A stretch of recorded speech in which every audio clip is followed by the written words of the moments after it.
Hi, I'm George and I'm a CCA, and today we're back in our seed canola field just south of Enchant, Alberta. I'll quickly switch the camera around on this phone so you can see the field better. Alright, if you remember last week, everything looked pretty green. Now you can tell that most of the cover has been burnt off pretty good. Some of this taller stuff is still here, but it'll be okay. It'll help shelter the canola from the wind, of which we're having again today. It's a wind from the north, and it's bringing in the smoke. You can tell way out there, the smoke coming in from the forest fires up north. So that I can really smell today as well. But anyways, here's our canola, as you can see. Looking a little limp, probably because it's been blowing like a banshee for the last couple of hours and it's 29-30 degrees. So yes, do we need to put water on here? Probably not, but we probably will get watered some later this week. But the plant is just showing signs of a bit of moisture stress due to the heat and the wind.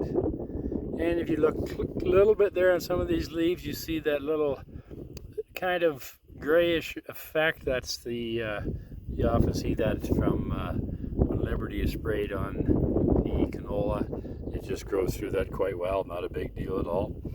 And you can still see some of the feeding from the older plants, like right here from the flea beetles. But the newer ones looking pretty healthy, coming along pretty good. And if you look over here, interesting enough, here's a couple of rows where it looks like the weeds aren't controlled. Well, they're not. They're controlled the same way. Because in this hybrid, the males are not resistant to Liberty. Only the females are. So you spray that with a different spray, with a specialized sprayer. It has different nozzles coming from different tanks depending on what herbicide you want to spray where. You can see again, walk over different places. Here's our male rows again. Nice and green. All we need those plants for is a little pollen to pollinate the female plants. The bees will probably come in here, and I would guess the next 10 days, 14 days, because this canola is ready to start sprout or start bolting, put out some flowers. Once the flowers come out, we want pollen there to make sure we maximize the amount of seed that's being produced in this field. So as you can tell, the cover crop did its job. The canola didn't get sandblasted too much with the winds we had here.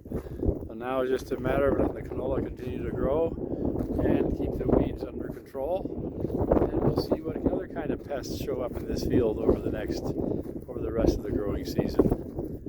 Hopefully we won't get too many. We've had grasshoppers in the past here.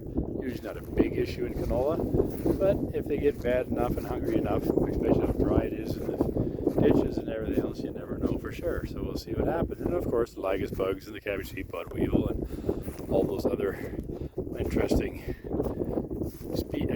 pests that can show up in the field. So that's why we're in here at least once a week to make sure nothing is happening that shouldn't be happening. And if there is something that's happening that's not, then we can manage it. Anyways, that's all for now. See you next week.